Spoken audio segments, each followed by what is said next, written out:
académica de la Asociación de Químicos. Quiero dar la bienvenida a la QFB Elida Urbina Romero. Muchísimas gracias por acompañarnos el día de hoy. Es un placer para nosotros tenerla aquí con nosotros, de nuestro hermano Instituto Nacional de Cardiología. Voy a dar una pequeña semblanza sobre ella. Ella nos va a hablar sobre el tema de manejo de RPBI y químicos. Es pasante de la maestría de Administración de Servicio de Salud. Es licenciada en Química Farmacéutica Biológica. Es técnica en laboratorio clínico.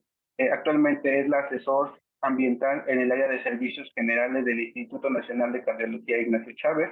Participa como supervisora del manejo de los residuos peligrosos, biológicos, infecciosos, reactivos, explosivos, tóxicos e inflamables.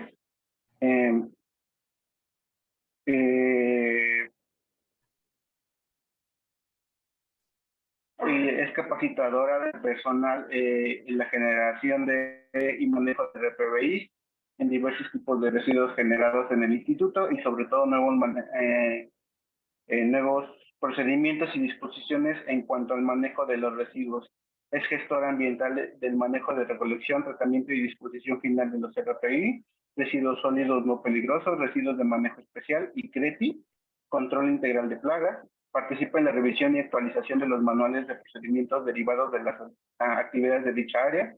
Ha participado como asesora ambiental en el Hospital Juárez del Centro Comunitario de Salud Mental del Instituto Nacional de Cancerología, como docente en las áreas de química, biología y física en colegios particulares, y se ha desempeñado como inspector de aseguramiento de la calidad en International Pharmaceutical SADCB. Tiene capacitación en la eliminación de mercurio del sector hospitalario. Tiene un diplomado en gerencia estratégica, capacitación de prevención de infecciones nosocomiales y manejo de RPBI en bioseguridad, en investigación por el Instituto Nacional de Salud Pública. Tiene múltiples capacitaciones en gestión de RPBI por el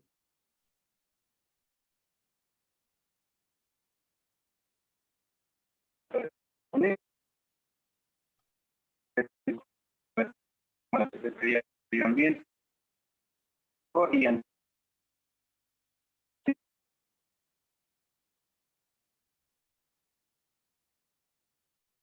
por lo que se reforma y adiciona diversas de la Ley de Salud y de la para la prevención y gestión integral de residuos, actual secretaria del Comité de Bioseguridad del Instituto Nacional de Cardiología Ignacio Chávez, así como vocal del Subcomité Interno de Protección Civil del Hospital Seguro del Instituto Nacional de Cardiología, y actualmente trabaja en proyectos como la elaboración de alcohol en gel, elaboración de aceite de oliva aromático para terapia, plan de tratamiento de aguas residuales para todo el Instituto Nacional de Cardiología y elaboración de un censo de reactivos en el Departamento de Investigación.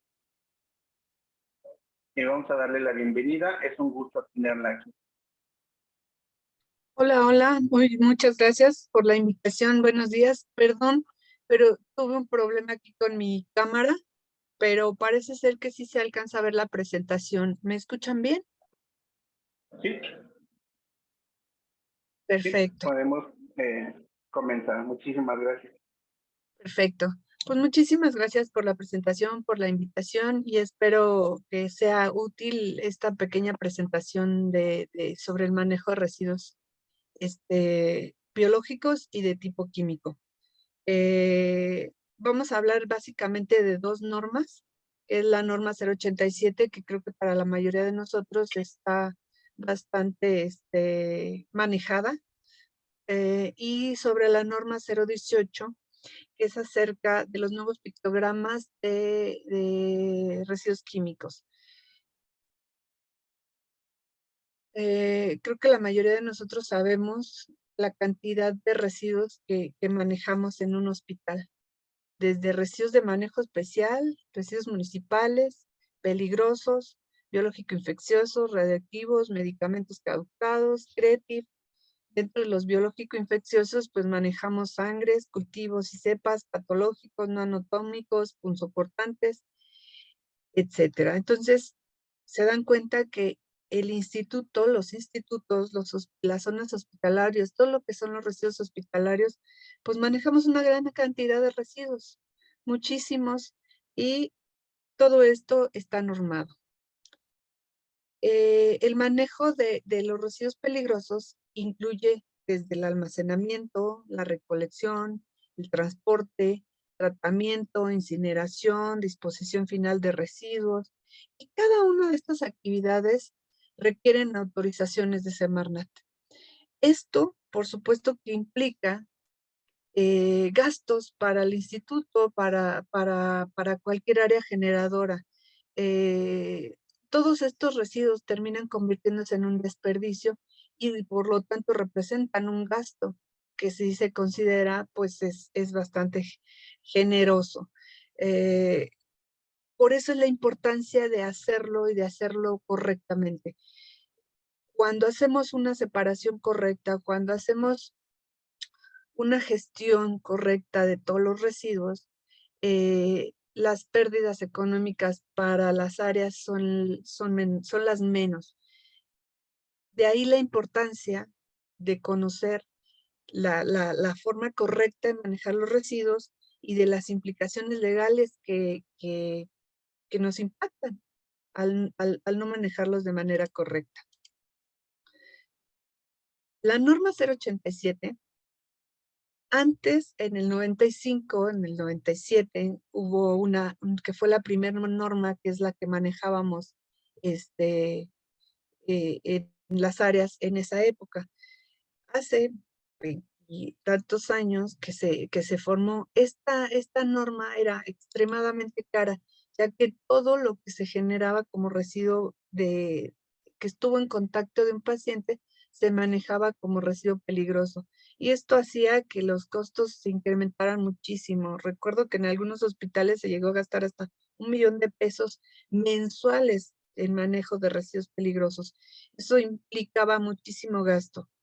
Ya la norma 2003, que fue publicada, ya hubo una modificación donde los institutos de salud, todo Secretaría de Salud, pues trabajaron en conjunto y se modificó. Esta modificación fue publicada el 17 de febrero del 2013 y esta nueva norma pues ya estuvo más sustentada de manera científica, ya fue más coherente y ya fue más amigable también con el bolsillo de los institutos, ¿no? De todas las áreas generadoras. Esta norma básicamente maneja 4 aspectos que son los más importantes. De separación y el envasado, que es donde ustedes como generadores nos ayudan en su participación, el almacenamiento temporal, que es donde nosotros guardamos los residuos, la recolección externa, que normalmente se hace a través de una empresa autorizada por la Secretaría del Medio Ambiente, Secretaría de Transportes, con especificaciones, etcétera, de ley, todo siempre dentro de la ley, y el tratamiento. El tratamiento normalmente está fuera de la Ciudad de México, ya las plantas tratadoras están casi siempre en el estado, para eso también tienen autorizaciones de Semarnat, etcétera. Entonces, si se fijan, es un trabajo en conjunto, desde que ustedes generan el residuo hasta la gente de intendencia que lo transporta al almacén temporal, posterior la recolección de quien se lleva los residuos y el tratamiento. Es un trabajo en equipo. Por eso es bien importante que lo que ustedes nos mandan como residuo biológico o residuo peligroso realmente sea un residuo peligroso, realmente valga la pena todo el trabajo y el tratamiento que se le da posterior a lo que ustedes nos generan. Yo con mucha frecuencia les digo que es bien importante que nos separen los residuos porque toda la cascada de trabajo que se le hace a estos residuos que ustedes nos mandan, es importante hacerla con residuos que de verdad valgan la pena. De repente encontramos latas de Coca-Cola, cajas de pizza, etcétera, en las bolsas destinadas para residuos peligrosos. Esto conlleva una pérdida económica y de trabajo para todo el personal. Entonces, veamos cuál es la manera correcta en que tenemos que separar nuestros residuos.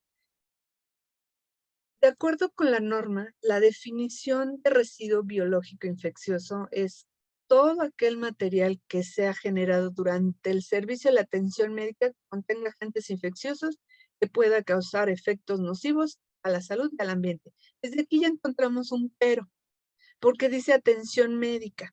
Y si bien es cierto, los investigadores no son tan cercanos a la atención médica. Sin embargo, por supuesto que generan residuos peligrosos, residuos de tipo biológico y residuos de tipo químico. Entonces, pero sí nos aplica el que contengan agentes infecciosos que pueden causar efectos nocivos a la salud del ambiente. Y por este pequeño parrafito nos aplica. No importa que no seamos de atención médica, tan solo con el hecho de que tenga algún agente infeccioso y que pueda causar algún efecto, ya nos aplica. Por eso es importante que lo hagamos de manera correcta. Y por supuesto, ¿quiénes son las personas que estamos obligadas a manejarlo de manera correcta? Por supuesto, las áreas de investigación y las áreas médicas.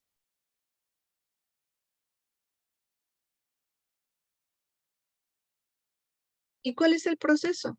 El proceso correcto es primero identificar qué residuo es, después separarlo, es decir, colocarlo correctamente, envasarlo correctamente y mandarlo a al almacén.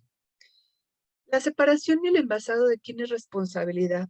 Aquí dice, el criterio de separación de los RPBIs es responsabilidad directa del personal médico. El personal deberá promover la responsabilidad del cuidado del ambiente intrahospitalario y del medio ambiente. Es decir, todo el personal generador de residuos estamos obligados a separarlos y a colocarlos correctamente. Es criterio de separación. Por ejemplo, la norma, lo vamos a ver más adelante, la norma dice empapado, saturado y goteando de sangre. Pero también dice líquido cefalorraquídeo, etcétera.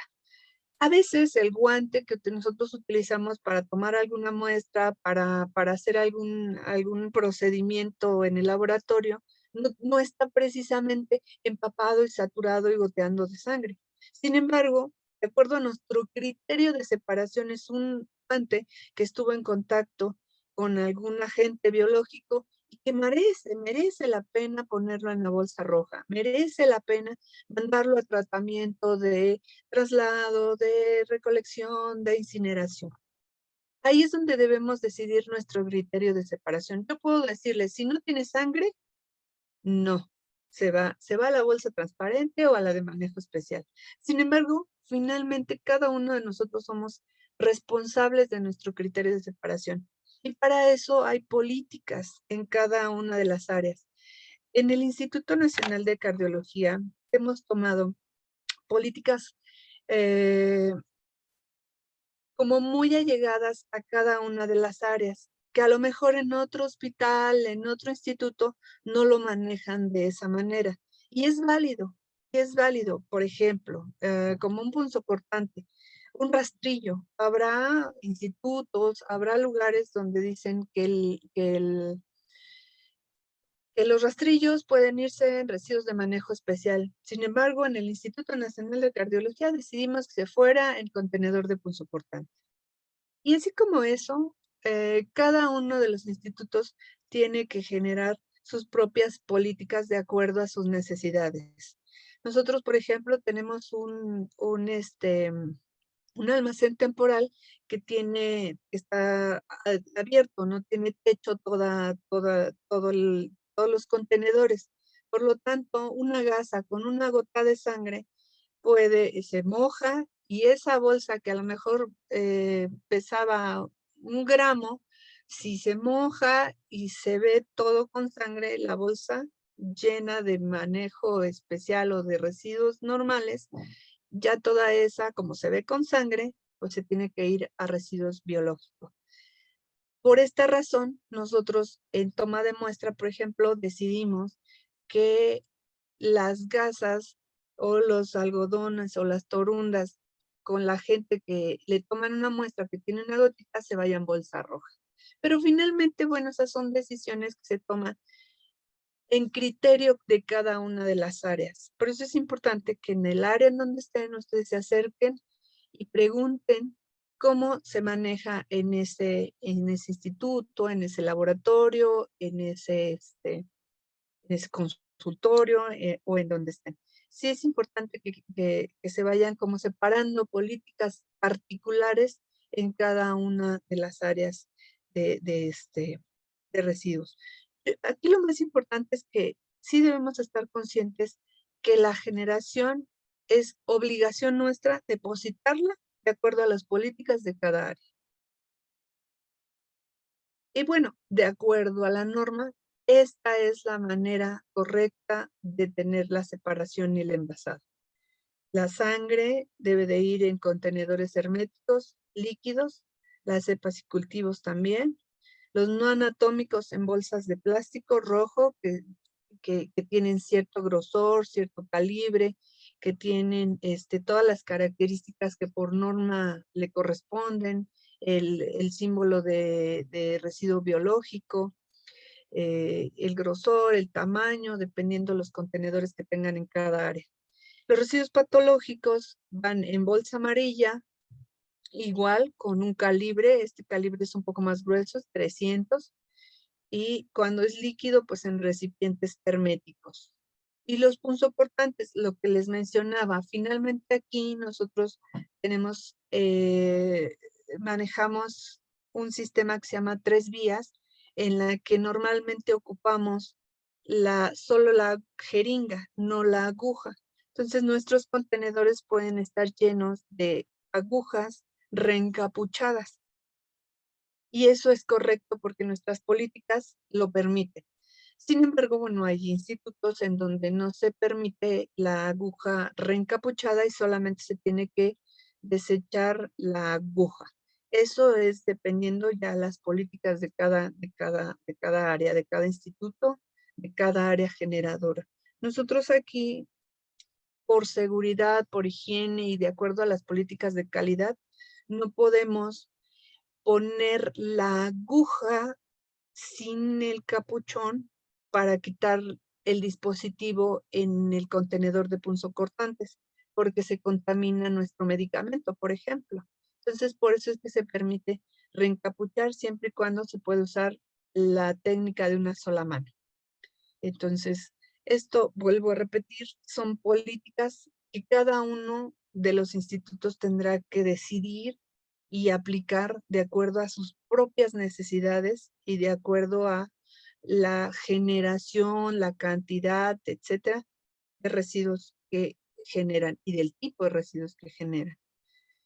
Normalmente, y esto está pegado a la norma, dice sangre líquida, células progenitoras, hematopoyéticas, hemoderivados, etcétera. Material de curación, empapados con sangre fresca, recipientes con cultivos, tubos de ensayo, jeringas con sangre sin aguja.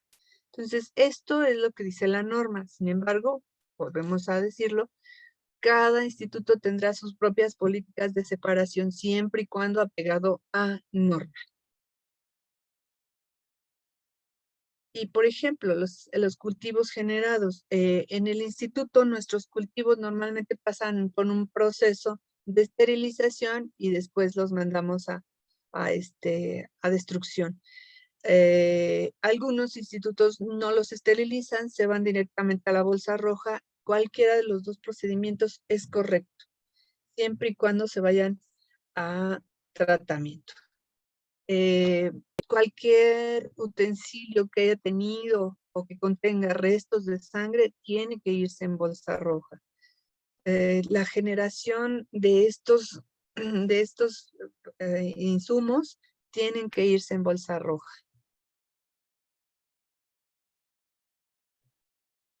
Recipientes desechables que contengan sangre o que hayan contenido sangre van en bolsa roja. Y lo que les comentaba acerca de lo que está pegado a ley, dice solo empapados, saturados y goteando de sangre. Que en el Instituto Nacional de Cardiología tenemos esa pequeña excepción en toma de muestra por la gran cantidad de torundas que se generan, a que se vayan en bolsa roja. Pero finalmente esa es una decisión de como política interna del instituto. Finalmente tendrán que verificar en las áreas en donde están cómo lo manejan. A lo mejor ahí tal vez es empapado, saturado y goteando de sangre, y es correcto. Y hay quien maneja la gotita de sangre en bolsa de manejo especial o bolsa transparente, y es correcto si las políticas del área lo permiten, es correcto. En las bolsas amarillas. En la norma anterior se iban incluso heces fecales, orina y demás en bolsa roja, ahora ya no. Ahora, esta parte es bien importante porque fue lo que nos aplicó ahora con lo del COVID. Dice, materiales desechables que contengan esputos, secreciones pulmonares de pacientes con sospecha o diagnóstico de tuberculosis u otra enfermedad infecciosa, según sea determinado por la Secretaría de Salud, mediante un memorándum interno o boletín epidemiológico. Esta partecita fue la que nos aplicó ahora que vivimos en la pandemia. Si bien es cierto que no existía dentro de nuestro vocabulario esta palabra de COVID, ya por esta parte que decía determinado por la Secretaría de Salud, nos aplicó. Y por eso es que todo lo que se generó durante la pandemia, pues como residuo biológico. La segunda parte es materiales desechables que estén empapados, saturados o goteando de sangre, con secreciones, lo mismo con sospecha de diagnóstico, fiebres hemorrágicas, etc. Materiales usados en jaulas de animales que estén expuestos a agentes enteropatógenos, etc. Todo esto se va en bolsas rojas o amarillas. Y los tejidos de órganos de necropsias o animales muertos o inoculados se van en bolsas amarillas. En el Instituto Nacional de Cardiología, tan solo porque vaya el ratón o el animal, aunque haya sido su blanco, aunque haya sido su cero, como le digan, aunque no esté inoculado, la política del instituto es que todos los animales que hayan pasado por el área de investigación se vayan en bolsa amarilla. Porque es muy complicado para la empresa de recolección externa de residuos urbanos distinguir entre si los ratones que ellos se llevan ahí entre la basura o entre los residuos de manejo especial son inoculados o no. Entonces realmente no representa ni mayor gasto ni mayor problema el que mandemos todos los animales que estén o no estén inoculados como residuos de tipo patológico en bolsa amarilla. Incluso en el área de odontología tenemos bolsa amarilla porque los dientes, las muelas y todo eso se van como residuo patológico. Entonces, esto lo mandamos como residuo amarillo, bolsa amarilla, se va a un refrigerador y se lo llevan como un residuo de tipo patológico. Todos los órganos que han sido extirpados, removidos, etcétera, siempre y cuando que no estén en formol, y excluyendo orina y excremento. ¿Por qué es importante que lo manejemos y por qué hago el énfasis que no estén en formol?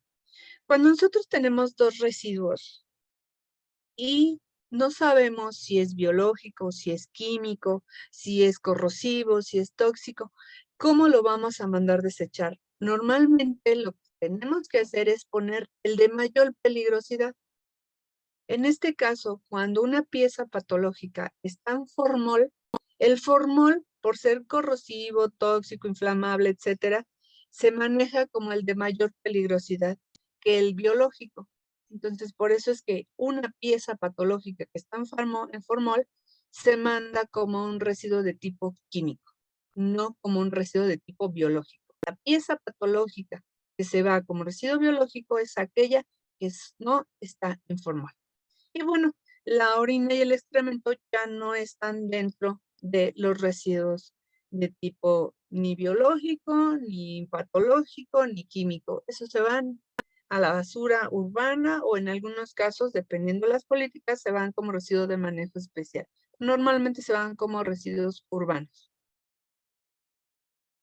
Y bueno, el contenedor de punzocortantes, lo que les mencionaba, incluso aquí tenemos unas guías que se utilizan en hemodinámica, se enrollan, que son de acero, se enrollan y se depositan en el contenedor de punzocortantes.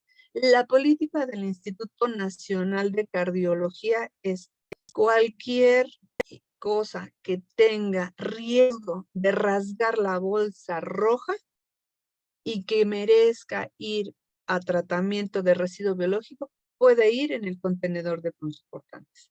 Por ejemplo, aquí manejamos unas lancetas, son de plástico, y a veces son 300, 400, 500 lancetas por día.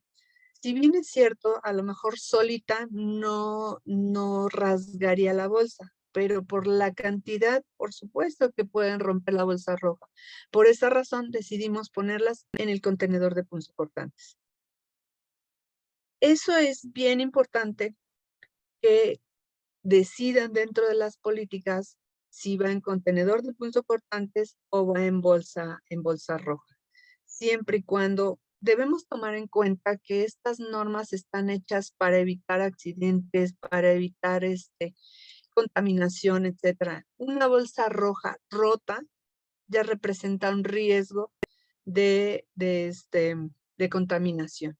Entonces siempre vamos a buscar la seguridad de la integridad de la bolsa, así como del personal que maneja tanto las bolsas como los contenedores, como los generadores de residuos. Entonces, sí es bien importante que conozcan y apliquen y pongan políticas para cada uno de los residuos que generan en las áreas. Esto es con respecto a lo que es manejo de biológicos. No sé si dejamos las dudas al último, así que el moderador no sé qué me diga, Sí, porque las voy a dejamos para el pasar. final. ¿Le parece bien o quiere contestarlas Ok, conforme las vamos apareciendo? ¿Dejamos para el las final? ok, las dejamos para el final. Ujú. Perfecto, gracias.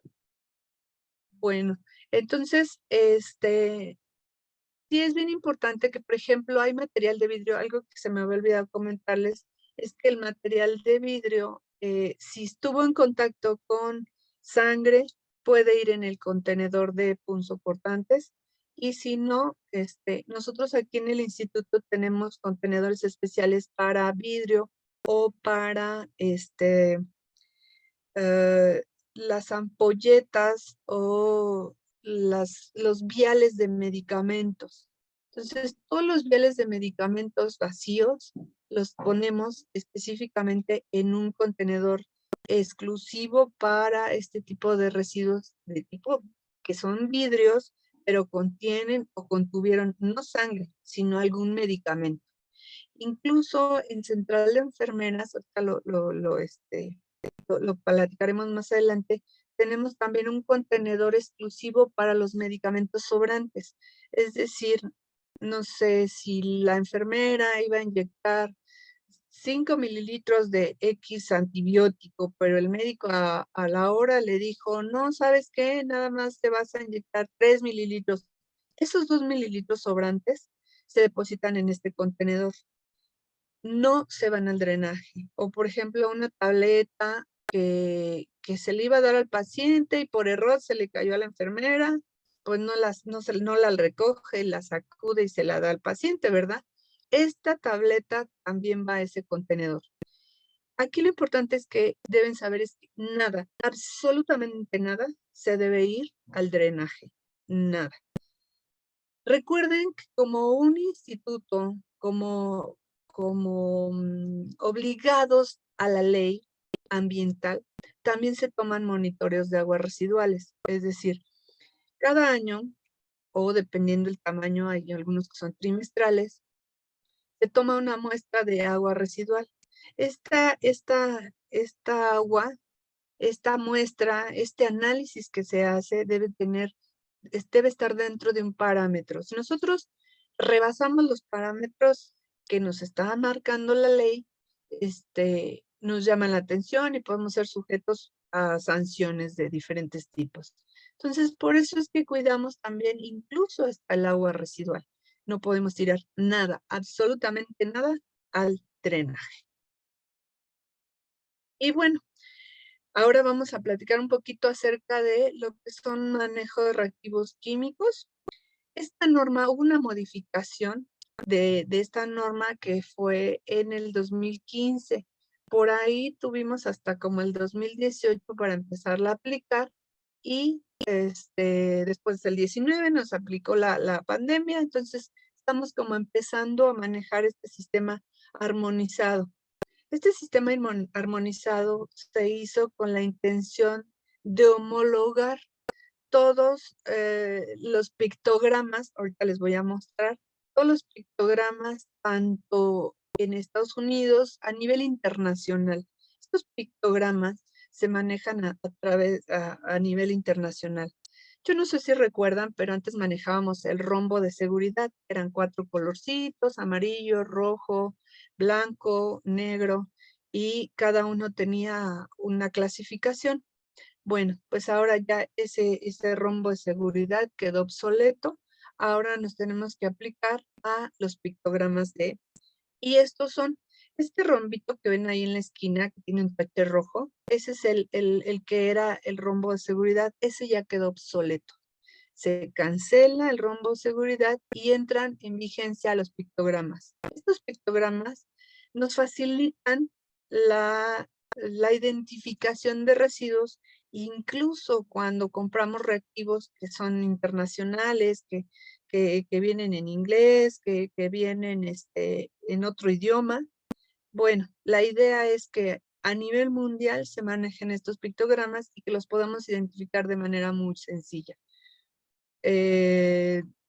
Son 9 los que se manejan. Hay combinaciones de estos. Normalmente son explosivos, inflamables, oxidantes, tóxicos, etcétera. Gases, corrosivos, daños al ambiente, etcétera. Y hay combinaciones de estos pictogramas. Finalmente nosotros ya compramos nuestros reactivos con estos pictogramas. Entonces, ¿para qué nos sirve saberlo? ¿Para qué nos sirve conocer pues, qué pictograma trae nuestros reactivos? Si ya el fabricante ya lo hizo, ya se lo puso. Precisamente como protección, como resguardo de nuestra salud. Nosotros tenemos la obligación, cada uno de nosotros, de tener nuestra ficha de seguridad. Algunos les dicen fichas de seguridad, otros les dicen hojas de seguridad, otros tienen diferentes nombres. Aquí lo importante es que sus fichas de seguridad manejen 16 partes cada ficha técnica. Estas fichas nos dicen qué pictogramas tienen, qué precauciones debemos de tener, qué clasificación, qué advertencia debemos tener con los reactivos. Ha pasado que de repente se derrama algún químico y nadie sabe qué hacer con él. Yo sé que a lo mejor tienen un área de protección civil, a lo mejor tienen un área como aquí de seguridad, de bioseguridad o un asesor ambiental que normalmente les apoya con esta parte de recolectar o de ver cómo se va a destruir este residuo. Sin embargo, por ejemplo, aquí en el instituto manejamos más de 3,000 reactivos químicos y es imposible que para una área como Protección Civil o una área como RPBI conozca todos los 3,000 reactivos. Entonces es bien importante que si ustedes en su área manejan 20, 10 reactivos químicos, 50, tengan las 50 fichas de seguridad, las 50 fichas técnicas. Y lo más importante es que si ustedes manejan 10, 5, verifiquen que el equipo de protección que están usando esté apegado a la ficha técnica o a la ficha de seguridad. Nos ha pasado y me ha tocado ver que muchas veces están usando un reactivo químico con guantes de látex normal. Resulta que ese reactivo no, no te protege ese guante, necesitas otro tipo de guantes y llevas 10 años usando ese reactivo con esos guantes que nunca te protegieron y son cancerígenos, teratogénicos, etcétera. Entonces, háganlo por seguridad personal. Revisen las fichas técnicas de cada uno de los reactivos y verifiquen que el equipo de protección que están usando es el que está pegado a la ficha de seguridad. Las fichas de seguridad las deben de tener siempre a la mano, ya sea en digital o ya sea en físico. Aquí nosotros les pedimos que tengan una carpeta donde todos tengan acceso a sus fichas de seguridad y las estén como renovando o cambiando de acuerdo al fabricante. A veces de un fabricante a otro cambia la ficha de seguridad. Verifiquen sus fichas de seguridad por seguridad personal, por seguridad propia. Verifiquen que la campana de extracción que están usando realmente sea la correcta. Verifiquen que el químico que están usando lo estén mandando destruir adecuadamente en el contenedor adecuado. Todos estos datos se los da su ficha técnica y de verdad es bien triste como no tenemos una educación de seguridad. Me toca ver estudiantes o pasantes o chicos de servicio social paseando por todo el laboratorio con un gel de acrilamida en las manos por todo el laboratorio. Ustedes saben, la mayoría de ustedes saben que la acrilamida es extremadamente peligrosa y que no se puede usar así. Sin embargo, no tenemos ese hábito, no tenemos esa cultura de seguridad. Empecemos a hacerlo, empecemos a verificar nuestras hojas de seguridad, nuestras fichas de seguridad y hacerlo de manera correcta por seguridad personal, por seguridad propia. Verifiquen verifiquen que sus fichas técnicas no tengan el pictograma anterior, todavía el rombo de seguridad anterior. Váyanlos cambiando poco a poco a las fichas y a los nuevos pictogramas para irnos ya acostumbrando con esta nueva modalidad de marcaje en nuestros contenedores, que finalmente nos servirán de seguridad propia. Y por supuesto, para que ustedes almacenen un reactivo químico, es importante que verifiquen las tablas de incompatibilidad. Esta tabla la encuentran en internet. Esta es la más sencilla que encontré con dibujitos, con los pictogramas, donde te dice qué puedes colocar junto a qué para poder almacenarlos. Por ejemplo, yo puedo poner 2 inflamables juntos, sí, pero ¿puedo poner un inflamable con un corrosivo? No. Y si nos vemos, es una tablita muy sencilla. Hay unas mucho más complejas, hay unas mucho más grandes, unas mucho más amplias. Búsquenlas en internet. Es muy fácil conseguirse una tabla de incompatibilidad o incompatibilidad para que ustedes almacenen correctamente sus residuos y no tengan ningún problema de reacción o de incompatibilidad química. Esta tablita también les va a ayudar en caso de que quieran mandar destruir o que quieran saber si el recipiente que tienen lo pueden reutilizar para mandar o para desechar ahí algún residuo. Ustedes pueden ver si eso que contenía ahí era corrosivo y lo que van a echarle va a ser inflamable, pues obviamente van a tener una reacción. Entonces esta tablita así muy sencilla les va a ayudar para que ustedes vean si pueden o no poner en ese recipiente un nuevo residuo que van a mandar a destruir. A lo mejor para ustedes es muy sencillo decir, pues ya está vacío, ya lo enjuague y ya le podemos poner un reactivo nuevo para mandarlo a destruir. Finalmente se va a ir a destrucción. No es así de fácil. Con el tiempo puede empezar a tener reacción, se pueden producir gases y si es de plástico o de vidrio, pues se va a tronar, se va a romper. Entonces una tablita como esta les va a ayudar a verificar si el recipiente donde quieren mandar o almacenar cualquier reactivo les sirve o no les sirve.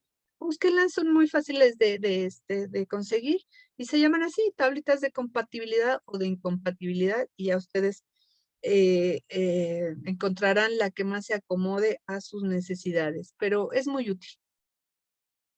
Y bueno, dentro de las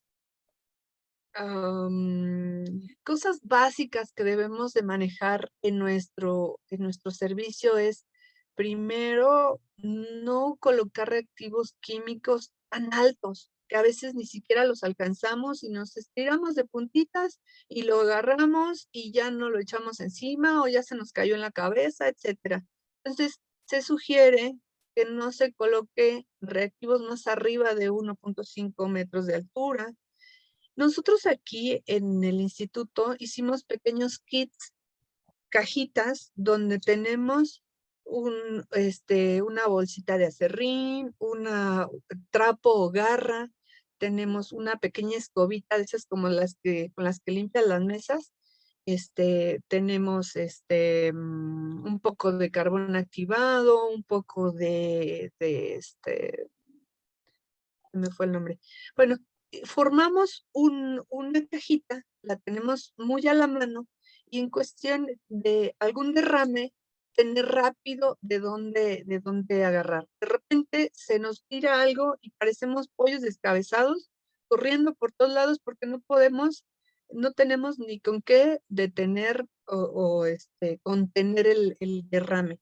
Si es pequeñito, si es un derrame pequeño, nosotros aquí tenemos la política de que si es pequeño y ustedes lo pueden limpiar, lo pueden hacer. Pero si es un derrame muy grande, nosotros aquí tenemos la política de marcar al 911 del instituto, no al de la calle, al del instituto, asterisco 911, y bueno, ya las chicas saben que le llaman a Protección Civil, a una servidora y a los bomberos o a lo que necesitemos. Entonces tenemos esa política de conocer cuando es un derrame pequeño y que ustedes lo contengan, o cuando sea muy grande, que es un tambo, se rompió y queda fuera de su alcance. Entonces, manejen o verifiquen cuál es la política que manejan donde ustedes están para saber qué hacer en caso de una emergencia. Nosotros aquí, eso es lo que hacemos, y siempre tenemos como a la mano las hojas de seguridad para saber qué hacer y saber qué vamos a utilizar en caso de un derrame. Tenemos la política de usar los uniformes, las chicas no pueden traer guarache, no pueden traer el cabello suelto, lo tienen que traer recogido, siempre tienen que usar su equipo de protección, gogles, etcétera, que son como precauciones básicas de un laboratorio, ¿no? Nosotros normalmente, bueno, aquí somos nivel bioseguridad 2, que es, pues son laboratorios ay, se me fue el nombre, pero son nivel muy bajo de bioseguridad. Entonces, pero aún así nos tratamos de apegar a nuestras fichas técnicas y a las políticas internas del instituto. Y nosotros, para mandar destruir un residuo, les pido siempre que antes de mandármelo, yo recibo todo, siempre y cuando traiga una etiqueta con mínimo estos datos. Debe traer qué es, si es corrosivo, si es inflamable, si es tóxico, nombre de la sustancia y del departamento, así como por lo menos la fecha de cuando se manda a destruir. Esta etiqueta normalmente se la pone el técnico o el encargado del laboratorio, y ya el personal de intendencia, bueno, lo traslada al almacén temporal de residuos biológicos. Pero sí, sin esta etiqueta no recibo ningún residuo. Recibo todo, siempre y cuando esté etiquetado, porque no sabemos qué trae y pues no vamos a estarlo investigando. En este momento debe traer su etiqueta. Y bueno, finalmente, todo esto que hemos platicado durante más o menos una hora, es sancionable por la ley si incumplimos. Si nosotros empezamos a desechar reactivos por el drenaje y sale detectado en el monitoreo de aguas residuales, y déjenme decirle que todos los institutos hacen ese monitoreo, estamos infringiendo la ley en cuestión de ambiental. Pueden ser sancionables desde prisión para el responsable, multas. Normalmente para institutos de este tamaño, pues son multas y son multas muy caras. Lo que sí les puedo decir es la experiencia que me tocó en alguna ocasión. Ustedes conocen las bolsas rojas, son gruesas, no se ve lo que traen y no falta alguna enfermera que la utilizó para artículos personales y bueno, pues la detuvo la patrulla y le preguntó que pues, trae su uniforme de enfermera, trae su bolsa biológica, pues imagínense, lo primero que pensaron fue abandonar algún residuo, ¿no? Entonces la detuvieron, etcétera. Bueno, lo que se aclaró y demás, pasó por un mal rato. Evitemos ese tipo de situaciones incómodas, ¿no? Finalmente no pasó nada más que el rato incómodo que nos podemos evitar. Las bolsas rojas, los contenedores rojos son para residuo biológico, no son para uso de artículos personales. Y eso es bien importante que se lo hagamos saber, sobre todo a los chicos, los afanadores, los de intendencia, que es muy fácil para ellos usar la bolsa roja porque ellos manejan los insumos. Entonces, sí debemos tener como esa precaución de decirles, no lo puedes usar y está prohibido por la ley. Y bueno, finalmente, si nos llaman la atención y nos dicen, oye, estás infringiendo la ley, lo estás haciendo mal, bueno, no nada más son sanciones económicas, sino también en conductas repetidas, bueno, pues nos cierran de manera parcial o total el instituto. Y lo importante es que no infringamos ninguna ley nunca. Y bueno, pues muchísimas gracias. Estas son mis correos electrónicos. Y ahora sí, no sé si tengan alguna duda. Muchísimas gracias, Química. La verdad es que es una plática muy importante porque todos los que estamos en laboratorio, pues, generamos residuos. Tenemos dos preguntas. Bueno, hasta el momento he visto solamente dos. Una de ellas, la primera, las puntas amarillas y azules de micropipeta, ¿cómo las desechamos? Normalmente, algunas, si son desechables, nosotros aquí las colocamos en contenedor de punzocortante por la punta que puede rasgar la bolsa roja. Pero algunos, por ejemplo, aquí muchos también las lavan, ¿no? Entonces, si son limpias y demás, se pueden ir a la basura normal. Si no las han lavado, entonces sí en contenedor. Pero volvemos a lo mismo, esa es una política que usamos nosotros aquí en el instituto. Habría que ver qué política manejan en su laboratorio. Ok, aquí hay otra, dice, en el caso de jeringas de insulina, algunos centros de salud sugieren a los pacientes diabéticos que se rompa la aguja y solo esto se lleve a contenedor rojo y lo demás a bolsa blanca. ¿Está bien este procedimiento o cuál es el adecuado? Sí, sí. De hecho, eso es lo correcto. Lo correcto es que la aguja siempre se vaya en el contenedor y la jeringa se vaya a la bolsa transparente. Ok, Si fue con sangre, si la jeringa tiene sangre, bolsa roja. Acuérdense ajá, que todo lo que tenga sangre, bolsa roja. Si fue de medicamentos, si fue para trasvasar alguna cosa que no sea sangre, se puede ir a la bolsa transparente o de manejo especial. O sea, sangre, bolsa roja. No sangre, bolsas transparente o manejo especial. ujú, Es correcto. muy Entonces, bien. por lo menos aquí en el instituto tratamos de hacerles a ustedes los generadores lo más amigable posible, siempre y cuando cumpliendo con la norma, no tratando de ser tan estrictos y tan cuadrados. Sabemos que, por ejemplo, las áreas médicas, pues, lo más importante es salvaguardar la vida del paciente, ¿no? Entonces, la premura y la prisa, pues no siempre le ayuda para una correcta separación. Pero cuando sí se puede, les pedimos pues su participación. Sí. Tenemos otra pregunta. Dicen, en el caso de un accidente con alguna sustancia tóxica, ¿el cuerpo médico está capacitado para actuar adecuadamente? No.